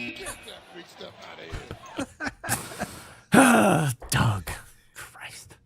Doug. So, like, what is he out there for something? Yeah. Like, do I come out? Could I call you on the phone and be like, hey, I'm coming to visit? Like, what? I don't even know how that happens. How would that? He's out here. He's out here. Forget him. We're not talking about him. Let's talk about. But we are talking about him. No, you're talking about him. We're done talking. You get to have dinner with him. Great. Good for Doug. You're my friend, and he gets to see you in person. That pisses me off. Doug and his wife. I get the whole Jennifer. package. Wow, look at you. Right. She once had squirrel for a pet when she was in college. Kept it in her knapsack. She's got to be a whack job. I can't ask Doug how many raccoons he's currently taken out of his house. Oh, that's right. Oh, boy. Which he just lives in the woods? Yeah, he's in the sticks. Like full on sticks. His only internet is like through the telephone. Like it's what do you call it? He's got like one of those Bluetooth packs. Like a dial-up modem? No. But like his cell phone provides his internet. He doesn't have like real wired internet. That's where he lives. Do they have water? They have water and electricity? He has to go to the well. He's got a donkey running in a sphere that provides electricity. So next week they're installing the water wheel to make it less automated. It's crazy where he lives out in Bulverde. But let's talk about me for a sec. So would I call you and say, "Hey, Sam, I want to come out and finally meet in person"? Like what? How does that work? It went like this. Doug said, we text with each other. Hey, I'm going to be out there for a competition or something. I'm going to be out there for a competition. Love to have dinner. Any chance you'll be around this time in November? And I went, yeah. And then I threw him a curve because, as you know, and as Doug knows, Kelly had some surgery. Yeah. And I didn't know what was going to go on with that. And then it worked out. So I put him on, I said, hey, listen, I'm going to put you on the fence for a little bit until I figure out what's going on with all this. So do you go out and meet with him and Jennifer, or do you bring Kelly too? No, Kelly will come. We're going to go to Boston. We're going to go to he goes, I see that you live relatively. He goes, what are you thinking about? I go, look, you're driving basically down from L.A., and he's staying the night, not here. He's getting a hotel. Yeah. I go, come on, let me buy you dinner at my place. It'll be good. All right, now, I've asked this question 5 times. If I call you and I say, do I just call you and say, hey, I'm going to come out and I want to see you, or I want to spend a couple days hanging around you? Like what? How does that? No, how does that? Too much. I don't want to spend a couple days with anybody. Not me. It's too much. No, like I'm a week. Kidding. Listen, the Max and my boys call you my boyfriend. Yeah, your boyfriend that you've never met. Yes. I go, okay, I'll take it. Go, I've known Greg a long time. We've never met. Right. Max says you talk about him a lot. He probably cuts out half of me talking about you. I can't, every time I put onions in a dish, you can't hear me say, it's the best thing to do ever unless you're Greg fucking Rempe and then you hate onions. Yes. By the way, linked to the E. coli outbreak on the quarter pounder with cheese from McDonald's were onions, by the way. So if you needed another reason to hate onions, there you go. Was it a week ago or 2 weeks ago? It's not the onions' fault. It was exactly the onions' fault, by the way. Yes. The news did this. I think it was national news. Find out what happened when we tried to order a quarter pounder at McDonald's. I looked at Kelly and I go, they told them they didn't have any. There's no shock. Be prepared for that to be what happened. And guess what happened? That. Yeah. We tried to order a quarter pounder. I'm sorry, we don't have any quarter pounders. Can I get you something else, sir? What a stupid fucking. You didn't get chicken Big Mac? I mean, come on. God. Jeez Louise. You call me up and you go, hey, I'm going to be in San Diego on the 18th. Can we get together? I'd be yes. Yeah. I'll clear whatever it is. Yeah. Here. But you don't leave your little humble abode. Here's Matt from Tennessee writing in. Sam, be lucky. Greg is asking to fly across the country to dine with you. I can't get Greg to drive 20 minutes to meet me for a football game, and he's right. Matt, he is not. He's pretending to say, I ask this question. Yeah, like what does that look like? Are you saying that's you know what it looks like? It's like looks like this. I'm coming out. Can we get together? Yes. It's as simple as that. And then, so like one day, like what's too much? I don't know. What's your schedule? When are you coming out? I would take time off. I would come out, but I don't know how much is too much. You don't like to travel. Yeah, I travel a lot. I left the country earlier this year. I'm international. For the first time I know. Yes, but we change. You said it. I hope we change. I might be in Tampa twice in 2 weeks. Do you want to go to Tampa? I've been to Tampa. I've been to Tampa twice in my life. Did an infomercial each time. Twice in your life? Have you seen my infomercials? Of course. They're great. Do you remember what was that one you did with was it an electric grill from Panasonic or some shit? Yeah. Did that even happen? Like, was that out for sale for real? Yeah, it was. That crazy freaking thing. All right, so I can get with you offline, and we can look at me coming out. Get dates. We can do that. Get dates. Yeah, Matt's butthurt because he wants me to go to a football game with him. He's coming up for the Miami Dolphins v. Cleveland Browns on when? December 27th. No. Nobody's going to a game then, Matt. You can give me free tickets on the 50-yard line. And on December 27th, it's always going to be a no for me. It's going to be cold out here. I don't want to sit in the cold. Why? It's not a family thing? No. I thought that's what you people did. I see games at Buffalo, New York, and Philly, and games like that. And the stands are packed. Yes. All those people are there. It's always sold out. You live there. How'd you get the one pussy in Cleveland that can't put on? Don't you have like substantial outerwear? Sure. Yes, I have all the Carhartt stuff, all that. I am not sitting outside in below freeze. I know what the problem is. What? There's no medicinal fortitude. You don't drink. That's not a problem. Those guys are all like, shh. Those guys are all shit-faced. It keeps them warm. Shirts off. Yeah. Yeah, those are maniacs. No, it's too cold. I'm not going to sit in the cold for 4 hours. I mean, I told him. He's trying to offer me all this stuff. Matt, I'll come with you, Matt. That's a lie. And I'll tailgate with you. No. That probably is. It's 100% a lie.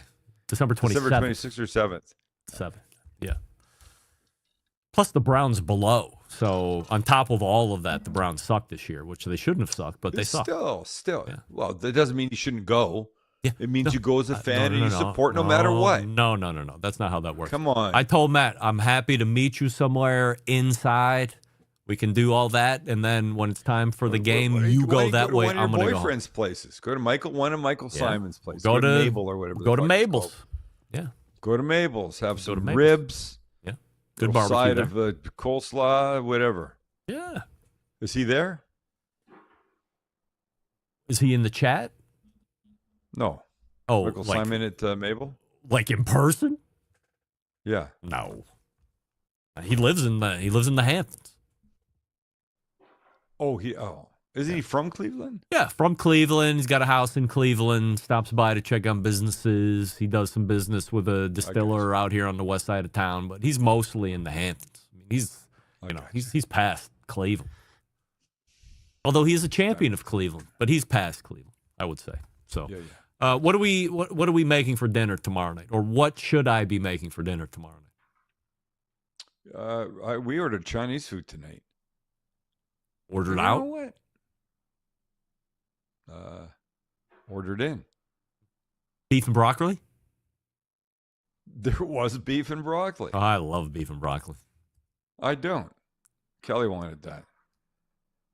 She had a hankering for fried rice. We got fried rice. We got some vegetable egg rolls. And women love We got fried beef and rice. broccoli. That's like the number one thing in my house that these women eat. You get 2 of the large fried rices, and it doesn't make it a day.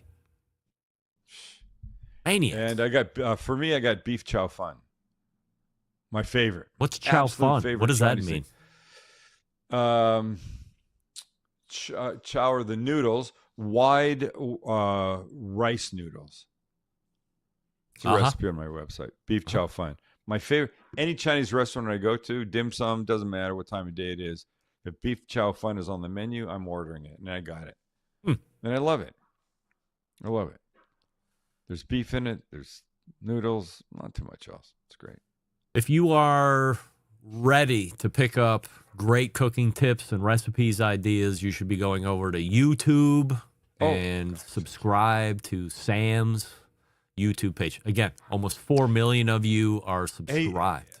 Here's the answer. Make this. Make the stuffing wings that we did recently. All right. Stuffing wings tomorrow.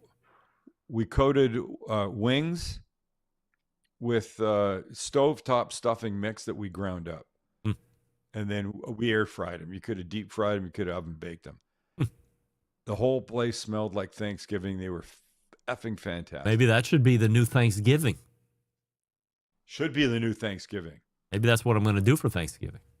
Change it up. Fantastic. All right. Fantastic. We'll do it. Fantastic. So good. I'll let you know how it works out. Thank you. All right. I apologize for missing last month. I really do.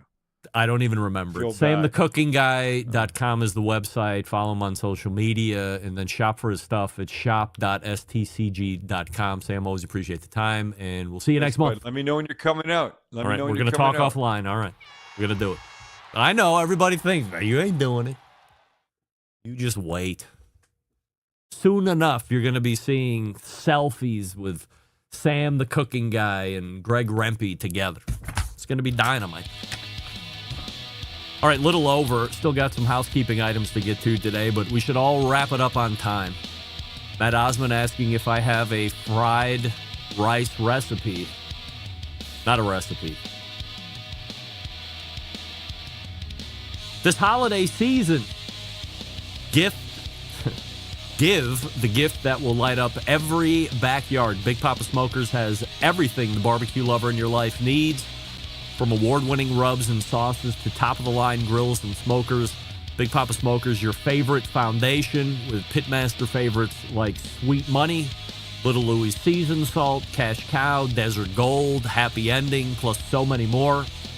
Plus now for a limited time, use promo code REMPE15, that's R-E-M-P-E, and then the numerals 15. At checkout, get 15% off your entire purchase. Now through December 24th. Wow. Exclusions apply. Visit BigPapaSmokers.com for details. Remember, your food just got better with Big Papa Smokers. It's Rempe15 at checkout, saving 15% off your entire purchase. Now through December 24th. Stick around. We'll be right back. You're listening to the Barbecue Central Show.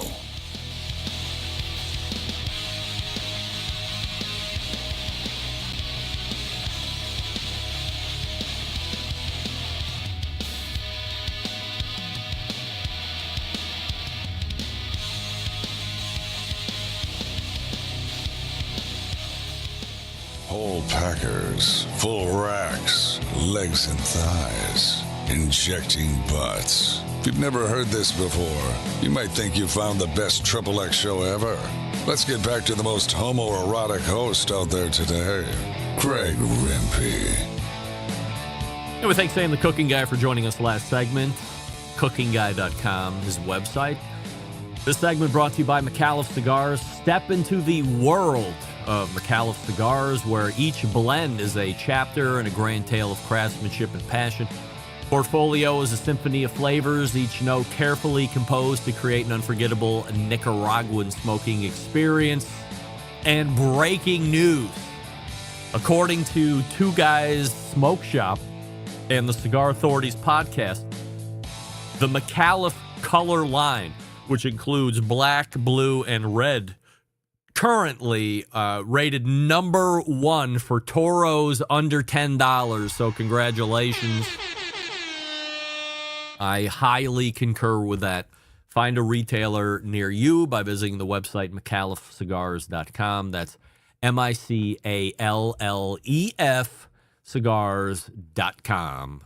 And find a retailer near you. I do owe somebody in my email, I believe it's Derek Wall, some samples. So, Derek, I'll do my best to try and remember to get those out to you tomorrow or Thursday when I'm near a post office. So forgive me for being delinquent on that, but I will get you set up for free. Just give me patience.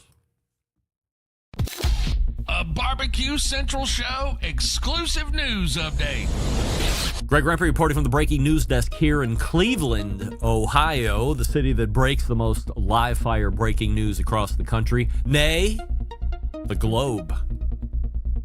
You see it here. I'm wearing it. It's the Barbecue Central Show 2024. We'll do it live t-shirt. If you ordered a shirt, guess what? They just hit the deck.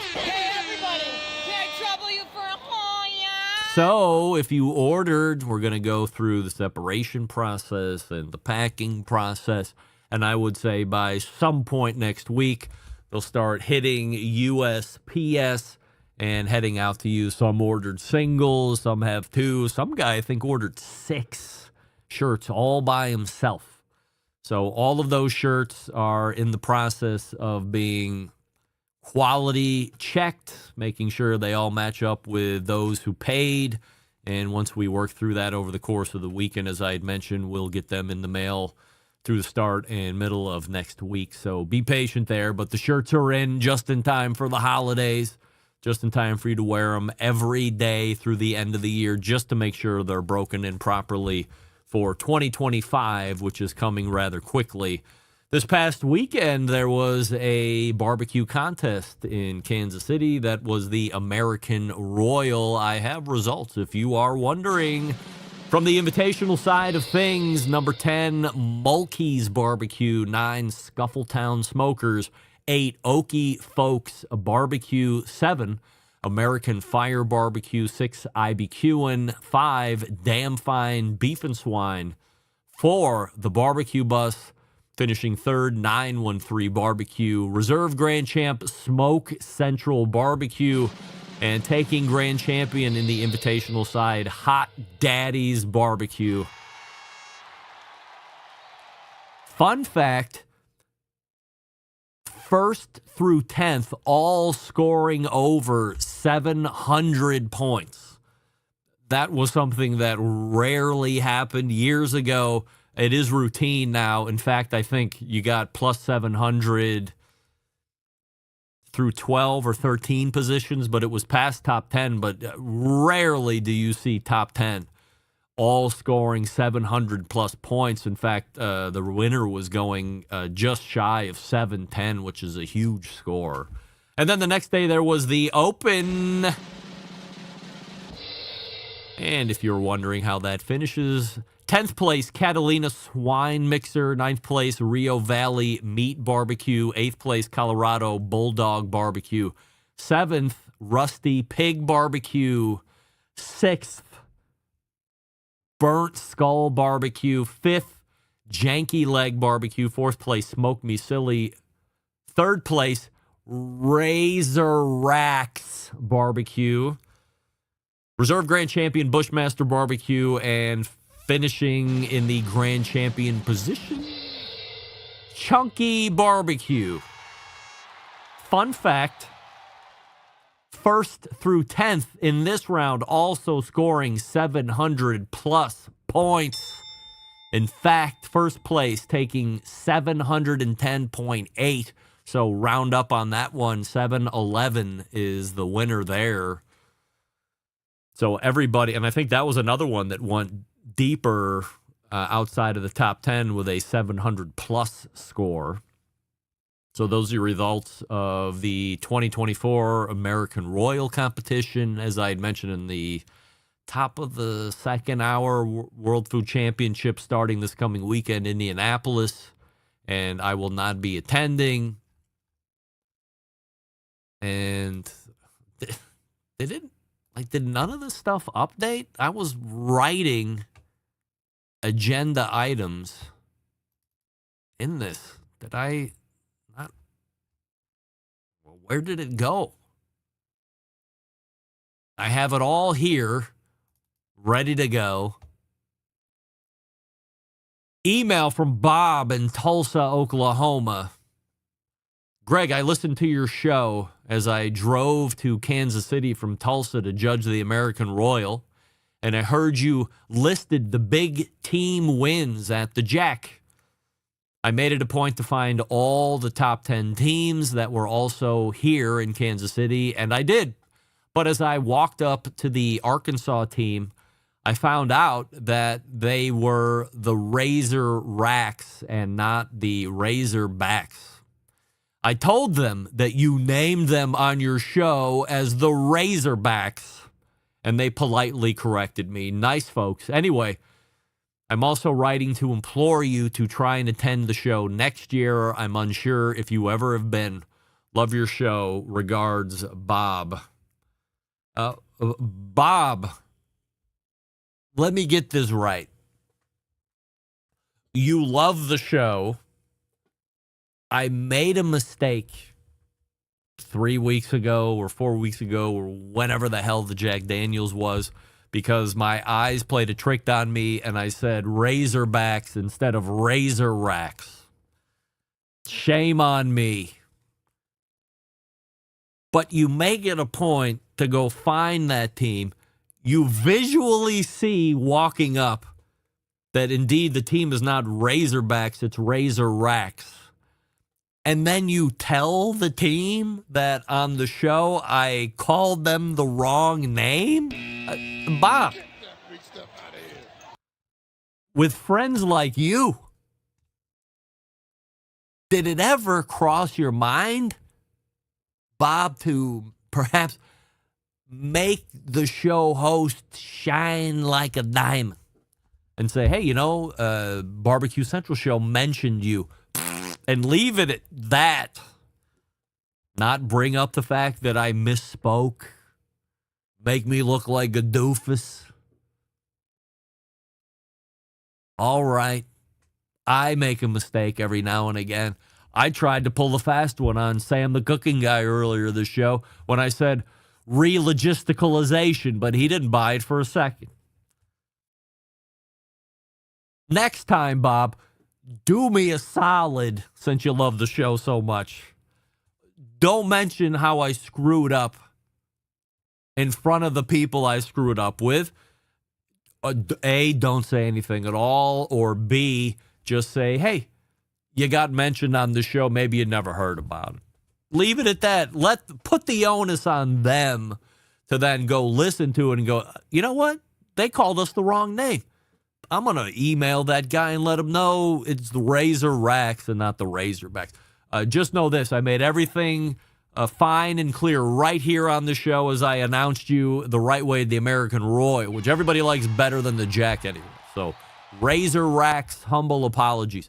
Bob, do better at making me not look like a dick in front of people. Please, if you love the show, a little less me looking like a dick if possible. Let's work on that joint effort. We'll put together a program, we'll work it together, and we'll reach it together.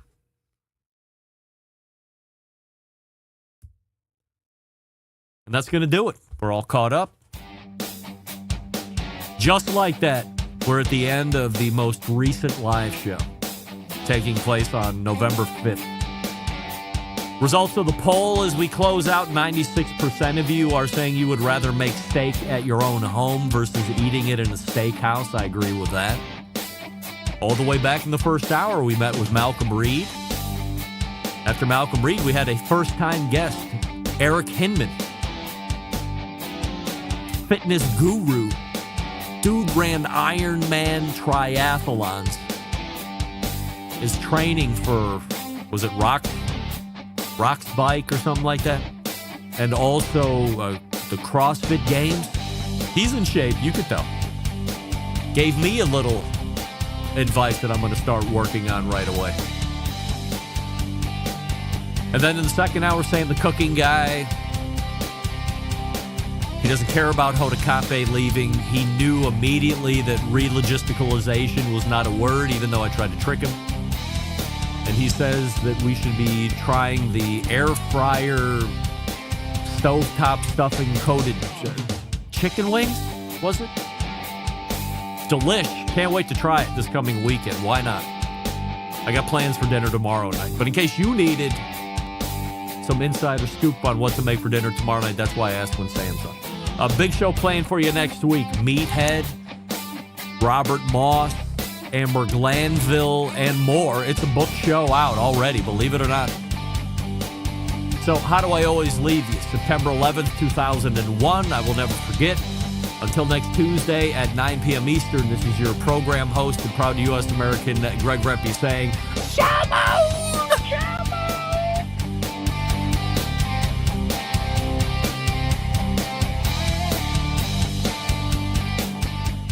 Hi, this is Monroe Stoll. I'm from Stowe, Ohio, and you're listening to Barbecue Central.